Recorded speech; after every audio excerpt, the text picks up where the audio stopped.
our goal is to access the best deals across the country, where we have our teams and systems in place where people can easily, build and scale their portfolio across the country in these areas, following the same path that we did. Welcome to Multifamily Insights. I'm your host, John Casman, and I want to thank you for joining us for another great episode. If you are enjoying this show and get some great value for your investing goals, make sure you let us hear about it with some honest feedback. Leave us a rating and review. It helps us, and it also helps other listeners find this show for their own investing goals.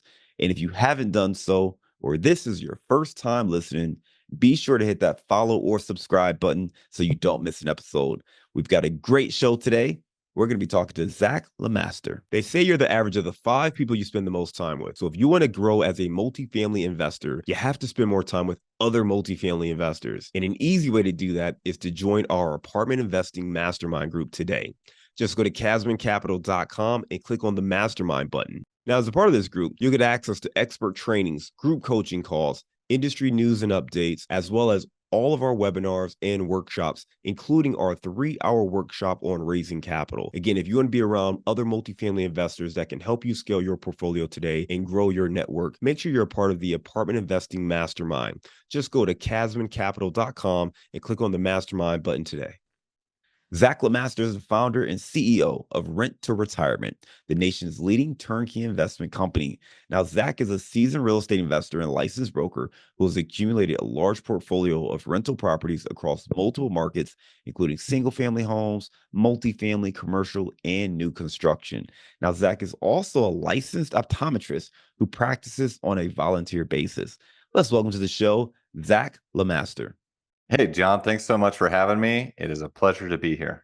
Absolutely, Zach. Great to have you on the show today. I went over your bio at a very, very high level. Why don't you take 2 minutes and fill in some of those gaps? Yeah, I'd be happy to. So I have a background in healthcare, as you mentioned, John. My wife and I are optometrists by education.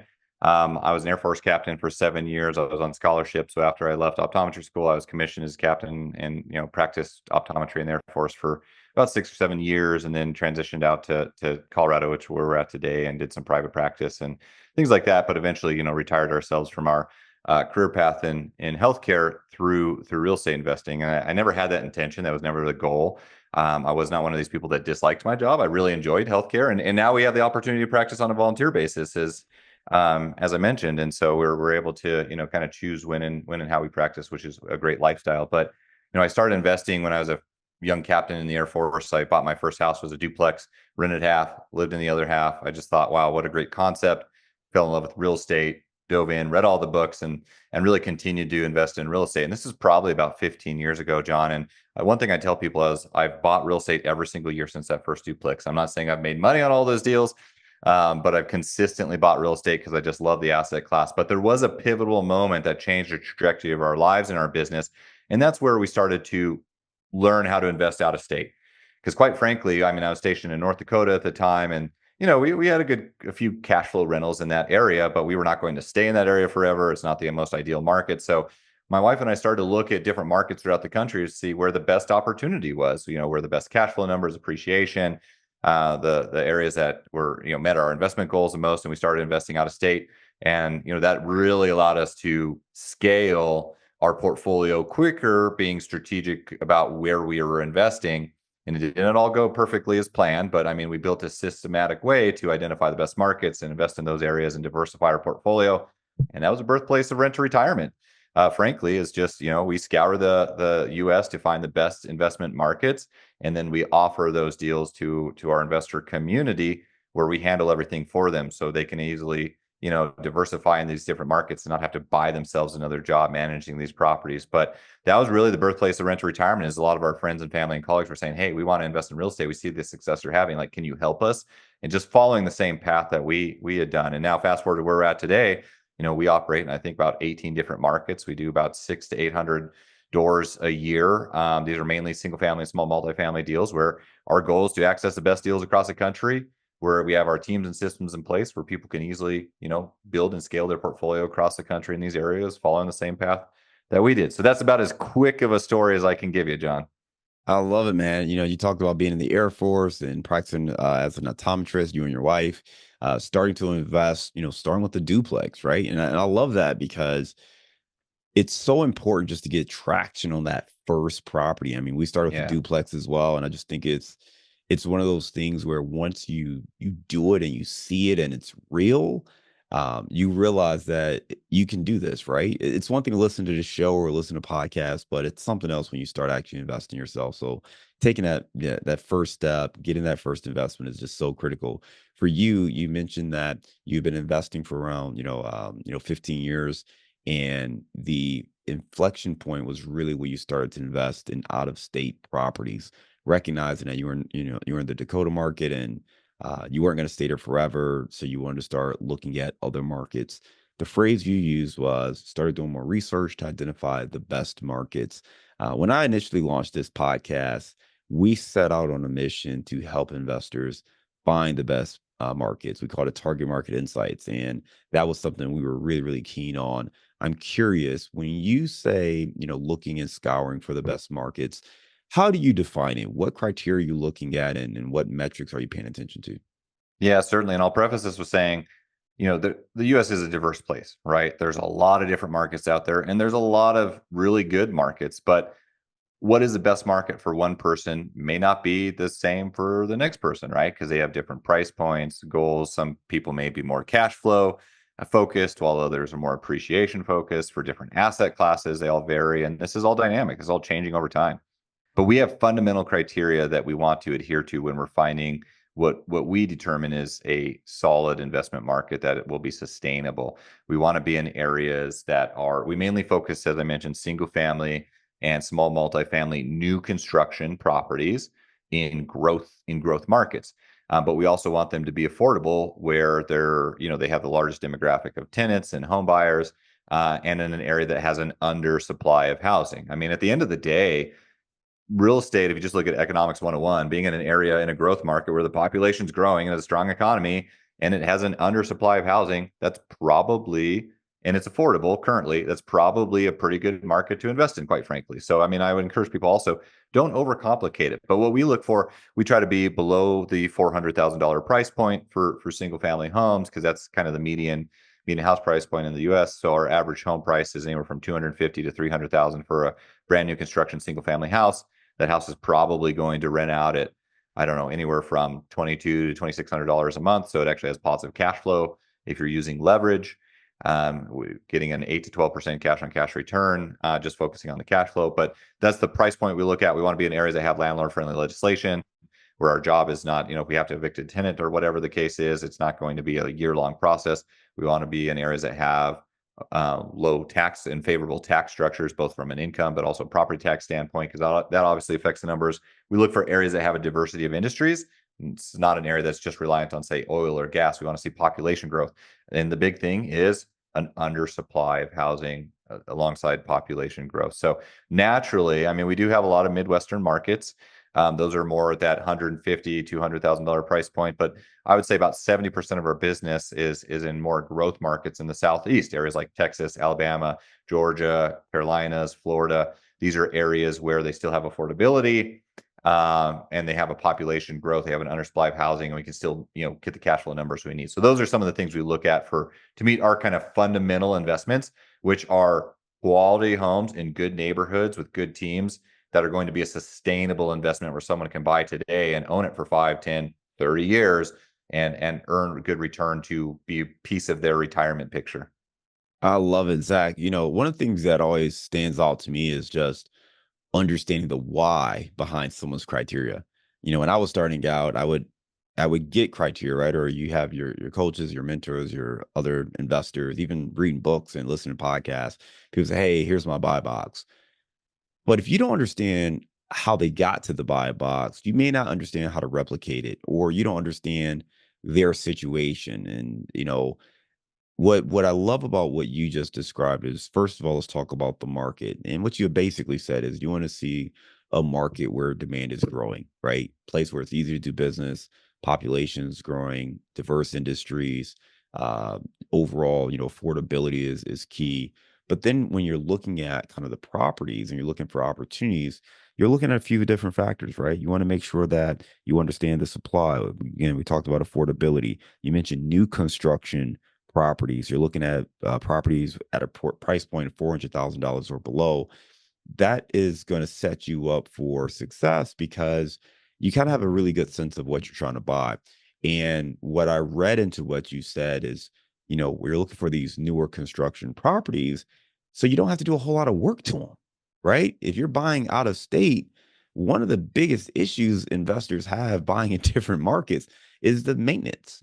Something goes wrong, you're not there, you're relying on, a local property manager or whatever the case may be. You may not have those connections. You're not getting the best deals, and that becomes problematic. Talk a little bit more about kind of your strategies investing out of state. Yeah, and all those are very valid points. So thanks for acknowledging that. I mean, look, this is not the criteria we came in. I think that a lot came in with when we started investing, right? And quite frankly, when we first started investing, I don't know if we had such a specific buy box. I think maybe the only thing we would look at, honestly, is just kind of like, oh, cash flow. Does this cash flow? And I think a lot of investors look at that initially, John, because it's tangible. It's like, all right, and they kind of have this idea where it's like, hey, if I'm cash flowing $300 a month with a property, I own 10 of those, that's $3,000 a month, $36,000 a year. Like maybe that covers my expenses or helps me to retire or partially retire a spouse, whatever the case is. So many people are hyper focused on cash flow. And of course, and I know you know this, but over time, as we became more sophisticated investors, we learned like, hey, you can really expedite your success and your wealth and your cash flow, focusing on the other aspects of real estate where you earn wealth, right? And we refer to real estate as the ideal investment. This is an acronym that we talk about with it, all the ways you earn income and build wealth through real estate. I is income, your cash flow. D is depreciation and your tax benefits, which is just huge, right? Real estate has more tax benefits than any other asset class, and we can dive deep into that one if you'd like. But like our goals as a company and as just individuals is buy enough real estate every single year to offset all of our taxes from all sources of income, active and passive. And we've been able to do that because of the benefits that, the tax benefits.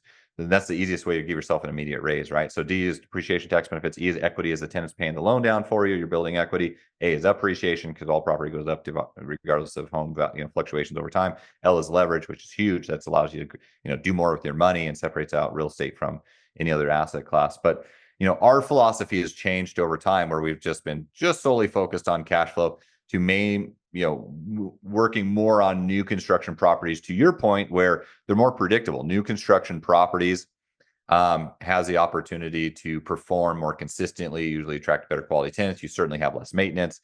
And I believe you have better upside as well over time, not only from a predictability standpoint, but usually when we're building houses, because we are builders as well. So, we're building a lot of our build to rent homes that we own and sell to investors. But we're looking at areas where you have growth, right? So new construction, you're building in growth areas because you're trying to, meet the demand in that area. So you usually have, higher rental increases year after year. You have higher appreciation on those homes. Like our average rental increase is 6% year after year. That's, double the national average. So we've really been focused on new construction because it's more predictable, and I think you have better upside. And then I know we talked briefly ahead of the show on this, but our goal and how we can help people strategically scale is by doing a lot of unique things on the buying and the financing side with real estate. And I know a lot of your audience wants to scale to the multifamily side, which we have as well. In fact, we sent like projection in real estate. Like we started with single family, small multi, we then went to larger multifamily, and then we 1031 and scaled into commercial retail.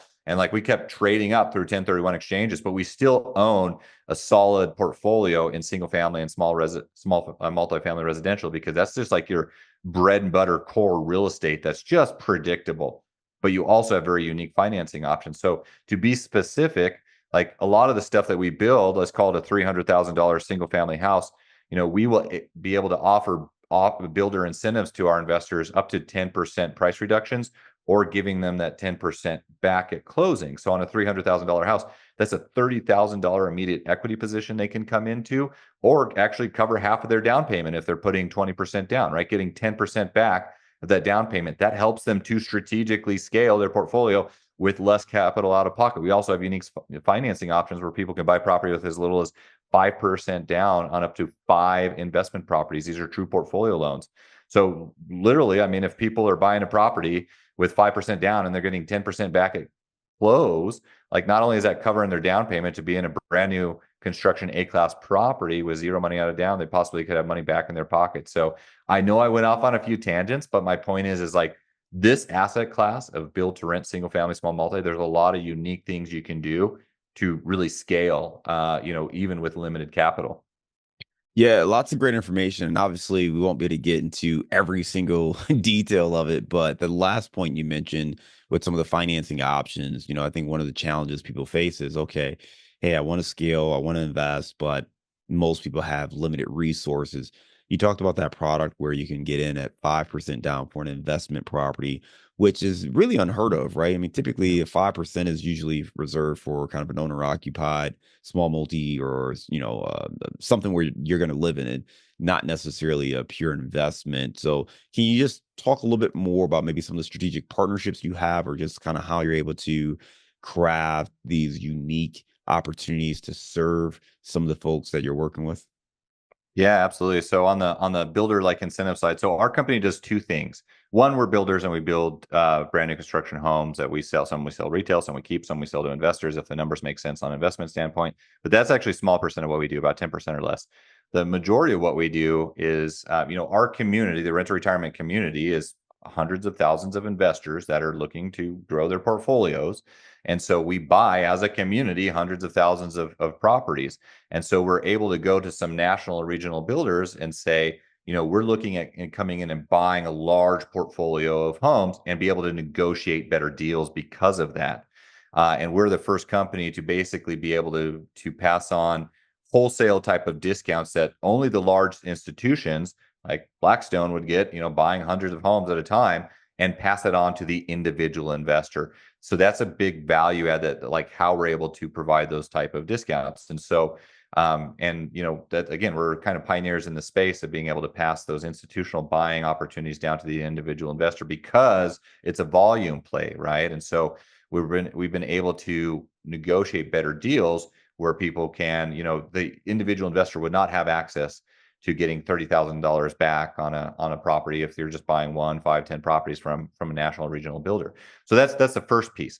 And then we're basically able to do that same thing from a volume play, negotiate with different local credit unions and lenders, sometimes national ones as well, where we can able, because it's a volume play, sometimes these credit unions have developed lending products specifically for our investor community.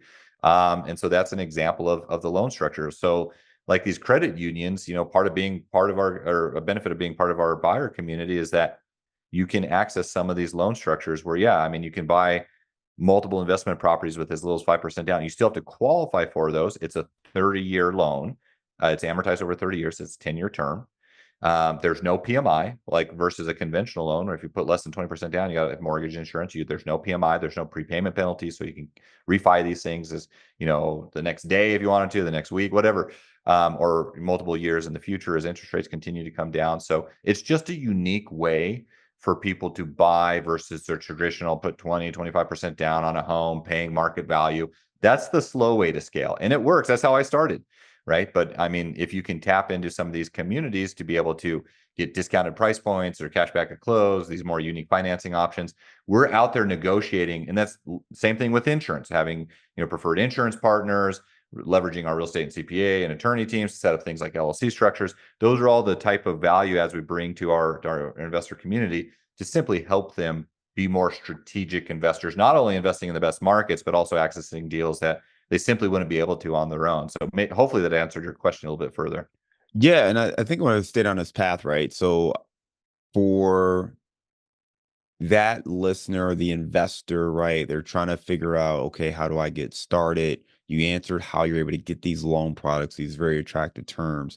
But let's actually talk about the investment, right? So typically, when we're talking about buying a house, a small multifamily, that person is everything, right? You're the owner, you're the manager, you're the landlord. Mhm. You can certainly outsource some of those roles and responsibilities, but it's your responsibility. Talk to me more about kind of how your team works from, not just the acquisition, but kind of the ongoing aspect. Yeah, so when we talk about turnkey, which is a buzzword, people may or may not have heard of turnkey or heard of like a different version of turn. It's one of these buzzwords that people use, you know, all the time in different settings. But when we talk about turnkey, the goal is to be able to, for our investors, to buy properties across the country where it fits their goals. where they have, positive economics and, good market outlook that we've researched to meet our fundamentals, but also be in a position where they're not having to buy themselves another job being a landlord, especially from a distance. I think that actually inhibits a lot of people from investing out of state. John, I'm curious to hear your thoughts on this, but a lot of people think it's too daunting, right? Like, I don't know where to start. I don't know the market. I don't know the laws, the regulations. I don't want to manage a property from a distance. How would I handle maintenance? What if there's a tenant issue? All these things. Well, we've built our teams in these areas to handle all those things, right? We have full service management. You don't have to use them. You could self-manage if you want. We have some people that do short-term rentals and self-manage from a distance and do cost segregation studies on those and things like that. But our goal with our company is to have all the pieces in place so you can invest in these different areas using these unique strategies and accessing these markets where we're basically handling everything for you. Now, it's not 100% passive. You still have to, like you said, manage your property manager and have some oversight, but we do have full service management in these areas. We have, obviously the inventory, we have the lending, we have the insurance providers. And so our goal is to help our investors build a strategy. What makes sense for them, which markets fit their goals the best, and help them to understand how do you scale? Because to your initial point before the show, like a lot of your listeners are in that scalability standpoint. That gets tough, right? Because you run out of capital. And then it's like, what's the next thing? Real estate, there's a lot of different ways you can participate in different real estate, but I think, being able to scale in the single family and small multi by using some unique loan structures and just positioning yourself in the best markets that will have the best appreciation over time. So our goal is to have all the pieces in place so you can easily and confidently tap into these different markets, leveraging our team and our systems that we've built, over the past decade plus. And so that's the way that you can confidently invest out of state without having to be a distant property manager. No, I appreciate that. And I know for our listeners, many of them are listening because they, want to scale a portfolio, but they don't necessarily want more headaches of being a landlord and managing out of state tenants, which sounds like it could certainly be complex. And there's certainly horror stories out there about that. But there's a lot of benefits from what you're talking about as well, right? Having something that's turnkey, where there's kind of a system, a team already in place, and you can just kind of plug in, be the investor, and kind of just overlook it at a higher level. For folks who've maybe tried turnkey investing or have heard about turnkey deals that didn't pan out, can you just maybe talk about maybe some of the watch outs and maybe some of the things that you strive to try to fix with rent to retirement? Yeah, absolutely. Because I think I'm glad you brought this up because, again, turnkey is one of these buzzwords. I think a lot of people historically, if they've dealt with turnkey or they've been familiar with turnkey in the past, they think about a 1920s house that's renovated in the Midwest and maybe a C-class neighborhood, that might fit for someone that is specifically looking for that type of investment, but often there could be issues with rehab. There could be, tenant fluctuations in performance. And, that's kind of what people think about with a traditional turnkey house. And there's a lot of like any business, there's turnkey operators that don't do such a great job. Right. And so I really think that we're redefining the turnkey space and breaking down a lot of these barriers and misconceptions. Another argument about turnkey is, I'm overpaying for a property because there's no upside. You've already done all the work to it, right? Well, again, we mainly focus on A-class assets in growth markets. That's new construction. And like I just mentioned, we have, because of the volume play that we do, we are able to actually buy properties significantly below market value. And so it's just a different approach into what, turnkey. But I guess to answer your question more specifically, if you're interested in turnkey and you're exploring different turnkey options, like be conscious of, be conscious about the people you're dealing with, look them up, look up their track record, see how long they've been in business, look at their reviews, speak with them, speak with management, really try to understand the local market, understand their involvement on management, their involvement with you long term, go through all the same diligence that you would with any property you're buying. Don't cut corners or, do things like have your property inspections, have your appraisals, which the lender should require anyway. Go through, title work, make sure you have free and clear title. If you're working with a company that only works in one market, like to me, that's a red sign because they're going to be biased about that market, right? So we try to have a diversity of different industry and markets. I mean, in different areas that offer different investment opportunities where it's more tailored to the investor's goals. But I just have found over time, focusing on new construction in better markets, even though their price points are a little bit higher than your 100-old house in the Midwest, like you're just going to have a more predictable experience and better outcome long term, along with mixing in some of these other unique things. So that's how we've kind of tried to redefine the turnkey, industry. Makes a lot of sense when you break it out like that, because again, when you think about the challenges of managing a property, again, out of state in particular, it usually comes down to maintenance, tenant issues, property issues. You said something I hope didn't get lost, but you mentioned A-class properties are where you focus. A lot of, at least historically, what I've typically have seen from other turnkey operators have typically been in C-class locations, more cash flow markets, not markets necessarily known for appreciation, and some of the fundamentals that you talked about as far as job growth and income growth and things like that. Definitely more of, just, you know, um, blue collar kind of cash flow type markets with not very much appreciation potential. And again, the rehab work is done.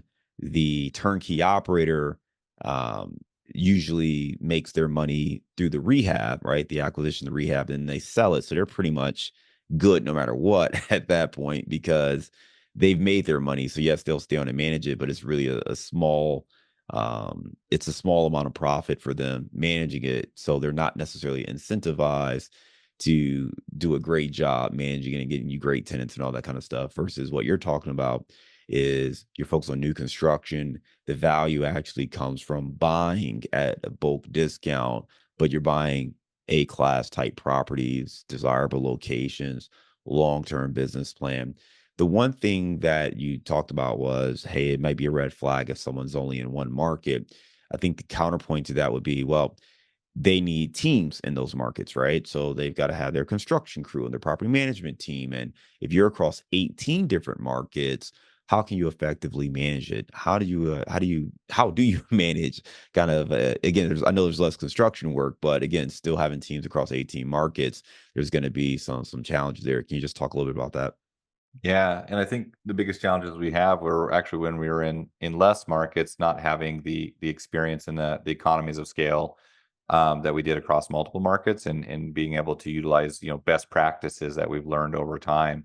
And don't get me wrong, like if someone is hyper local to a market, like they are probably very knowledgeable on that market, and they could be a really good team to work with for that market, but they're not going to have perspective and insight into other markets. And the whole point, I think, of building a diversified portfolio over time is participating in multiple markets. Anyone that's a real successful real estate investor that I've learned from and networked with over time, they likely have investments across multiple different markets, and that's served them very, very well because you just don't know. I mean, diversification 101, right? Both in asset class and geographic location, but you just don't know some are like we call these properties, we refer to them as lottery ticket properties, which it only takes one or two to really significantly change your life. Where, and you don't know this going in buying it, you're buying for good real estate fundamentals. But, over a 5 to 10 year period, there will be some markets that just explode and like 3, 4x in property values over time. And again, buying below that $400,000 price point, I think we're really well positioned to have more upside, more affordability. And so some of those, I mean, we've personally experienced this where, some of our properties have just 3, 4x over, a 10 year period. It's like, holy cow, right? We got so much equity in these things that we can go out and 1031 and sell these and buy a whole portfolio of homes. And that's what honestly, like a few of those is what allowed us to retire from our career path of medicine early on. It's just investing in those locations, not intentionally knowing they were going to participate that we couldn't see the future, but knowing this baseline economics of that area and diversifying where there's a few, we have better chances of that happening across multiple different markets versus having all of our eggs in one basket. But to answer your question about how do you actually like make sure that you have a team that's operating in all these different areas efficiently. One, every team we have is hyper local to that area. They are the network professionals for that market, and they only focus on that market. But we have the higher level oversight from a national standpoint to say these are the best practices that we've seen across the board, and we're operating all those at the ground level. Now, there's laws and regulations that differ in every state. And that's one thing that could get you into trouble investing and doing it on your own is like, you just don't know what you don't know. And you really have to be cautious about operating within the laws and regulations of each state. And so that's how we can leverage the local teams in each one of those areas with a kind of national oversight of adhering to like a standards of best practices and then having checks and balances. It's all about systems in place, right? And that allows you to replicate things rather easily. So hopefully that makes sense. Zach, you said it early in our conversation, but I didn't write down the number. How many deals do you do a year, or houses do you typically transact on about a year in a year? Yeah, on average, 6 to 800. I actually think we'll be, about closer to 900 this year. In 2021, we did, like 1,200. It's different, slightly different market, but yeah, I mean, our goal is and that's our investor community, right, as a whole, buying investment properties through our network, and that's what allows us to go to some of these regional national builders and work with their wholesale division, not the resale division, and get those same type of discounts. No, I love it. And I think that the thing that stands out to me is like you're talking about just being able to create systems and processes and best practices, almost like a franchise. Being able to look not just to say, okay, this works in this city, this market, because there are blinders that happen there. I know a lot of people, especially when I was in Chicago and starting out, and I would meet with a lot of different investors, and what would end up happening inevitably is they would get caught with something that they weren't expecting. I remember one particular, he was doing some work and he, for whatever reason, was not getting the rear decks permitted when he was tearing them down. He would go out there, tear off the rear decks, rebuild them, and he was just trying to do them quickly. And the city kind of caught him and flagged him and gave him, the business. And it really pretty much put a sizable kibosh on his business, right?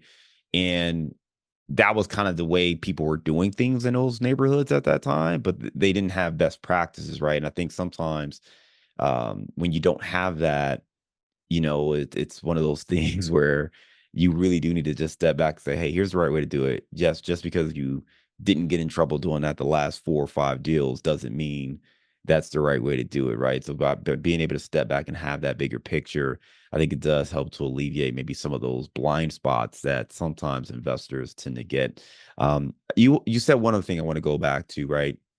You said this is kind of like a lottery ticket. You don't know which one it's going to be, but if you continue to invest consistently over a long haul, some of those deals are really going to hit, 3x, 4x returns. And that's what really allowed you to kind of transition from having to work to being a volunteer optometrist.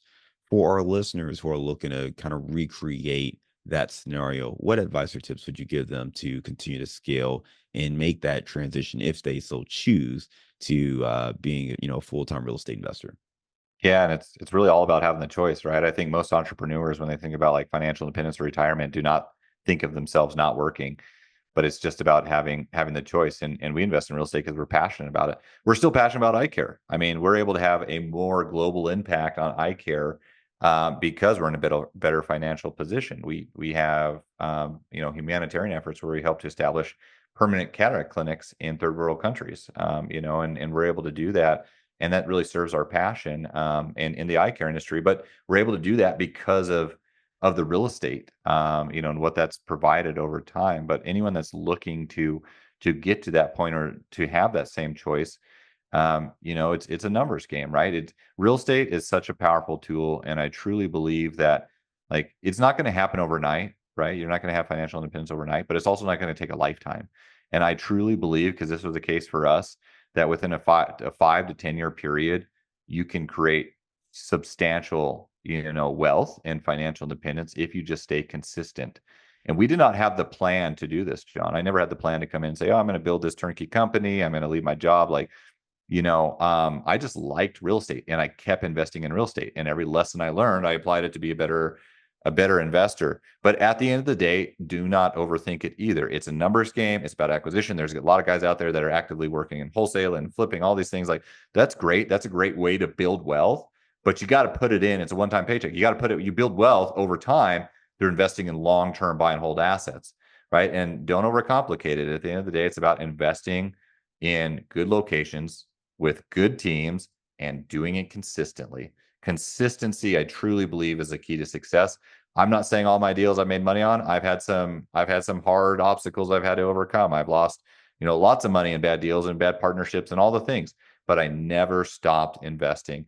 And so even if you run out of capital, you got to be scrappy, right? You got to learn how to earn extra money. You got to learn how to save taxes. Like real estate, oh my gosh, you can say that's the best way to give yourself an immediate raise is to pay less taxes, and do that strategically through buying assets, right? Buying strategic assets in real estate and doing things like accelerated depreciation, cost segregation studies, 1031 exchanges, reinvesting your cash flow in your equity, investing through retirement account, investing through, taking out a HELOC and investing, using some of the creative financing methods we talk about with like 5% down, buying in markets that have growth projection. Cash flow is a byproduct.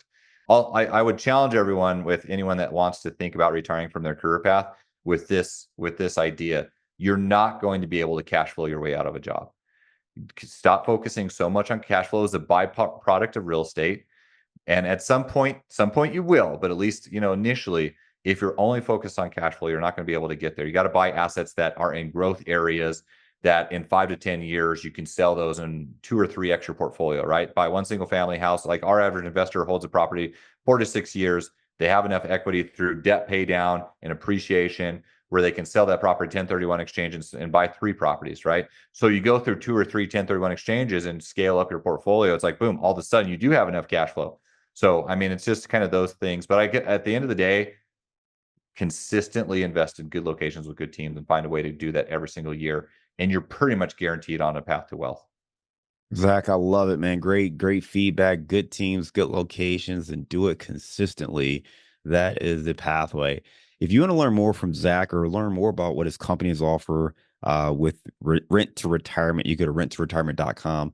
He also has some phenomenal information, some market data information. He's got a deal vault on properties and much more. You can get this by texting REI to 33777. That's again, you want to text REI to 33777. Right now, we're going to transition to a round of insights. All right, Zach, give me a failure or an apparent failure that set you up for later success. Oh man, so many. To be specific though, because I know this is a quick round, first time investing out of state, actually, we had a very bad experience because guess what? We bought turnkey properties in low income neighborhoods, Southside Chicago, D-class areas, 2 flats, beautiful rehab. The Chicago Housing Authority tenants trashed the place. Like we just jumped in. We didn't really know what we were doing. Not great locations or rehab on the property. Ended up losing a bunch of money on those, but we did not stop there. We figured out how to be better investors, how to more strategically invest out of state, how to be in better neighborhood classes, how to, again, focusing on more new construction, things like this, that really allowed us to ultimately scale our portfolio and develop this company, Rent to Retirement, just by following our own path. So that was, our first investing out of state experience was not good. Found a way to turn it around and just kept our nose down. Love it. Give me a digital or mobile resource you recommend for our listeners. There's so much property data out there today. I'm going to do a selfish plug on this, but this is not a money thing for us. This is just, we put out a lot of market data. A lot of it is actually public information, census data. So I think a lot of people overlook census data, even though it's dated a little bit. But, again, looking at population trends and housing demand and affordability, those are great areas if you're just trying to look at a market. We just recently launched the beta version of our wealth tracker, which is available on our website under tools. Again, it's a free tool. We don't charge anything for it. But it basically allows you to track performance of not only an individual property, but a portfolio, your portfolio overall. And most importantly, it allows you to future project based on all the variables of rental increases, maintenance increase, amortization, loan pay down, appreciation rate. It allows you to future project your portfolio to understand in 5 or 10 years, where am I going to be both from an equity and a cash flow standpoint to hopefully help you reverse engineer a plan of like your financial independent state. So there's a selfish plug for you, but I truly, we built that tool because we wanted that for ourselves and we couldn't find a tool out there. So that might be a good resource for people. I love it. Give me the book or, let me say it again differently. Give me the book you've recommended or gifted the most in the last year. Well, I always give out the Rich Dad Poor Dad to newer investors, but I think I'm going to do 2 other plugs though. Michael Gerber's the E-Myth Revisited. That's all about business, operating on your business, not in your business. Traction is another one, good one for scalability. I'm sorry, John. One more would be just in real estate investing would be Gary Keller's The Millionaire Real Estate Investor. Just thinking like a millionaire and putting yourself in that mindset I think is so important. Those have all been very influential on me. Give me a daily habit that helps you stay focused on your goals.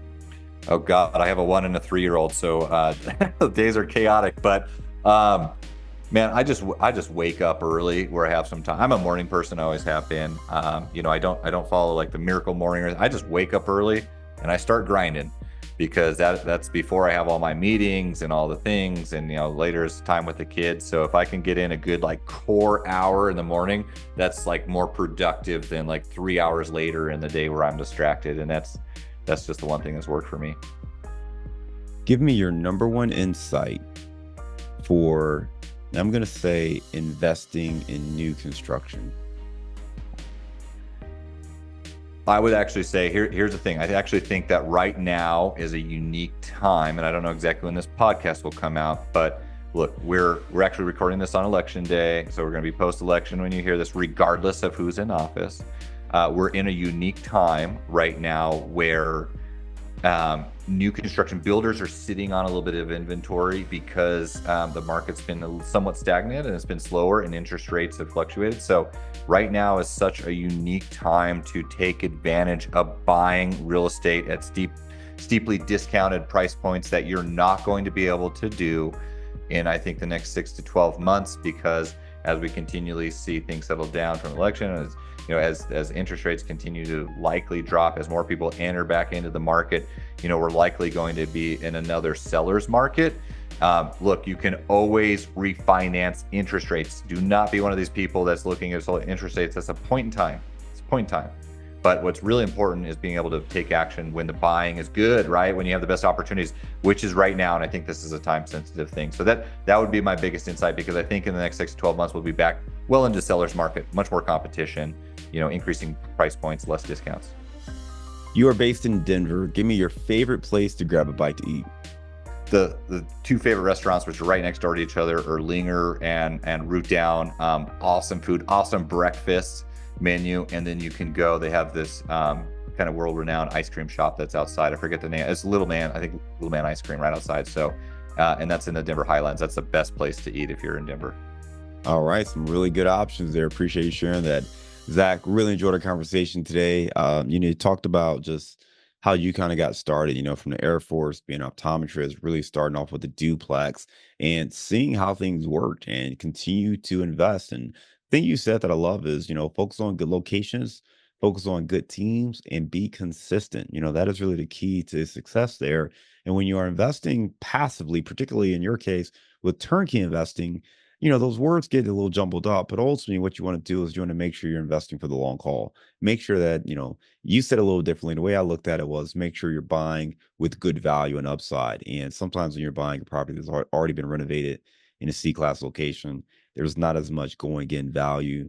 When you're talking about new construction and growing locations, there is more upside, which is one of the things that you all like to use at Rent to Retirement.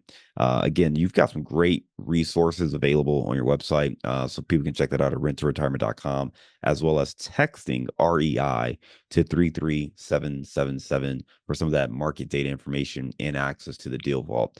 Zach, thanks again for coming on the show today and being a great guest. We look forward to staying in touch with you, and I hope you have a great day.